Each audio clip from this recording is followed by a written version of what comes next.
पुरीर नीलाद्री बीच रे नियमित प्रातः भ्रमण करू करू एक संप्रसारित परिवार हो जाइथिबा बंधु मानकर एक पारिवारिक भ्रमण कार्यक्रम रविवार दिन आयोजित होइथिला।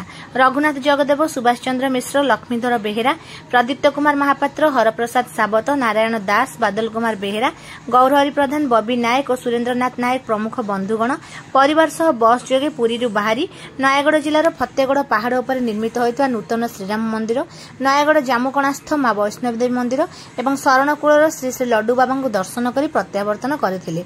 रविवार और सिंह संक्रांति जनित भक्तों गहली और तुहा तुहा वर्षा सत्वे भ्रमणटी समस्तों निमंते बेस सुखप्रद रहिथिला।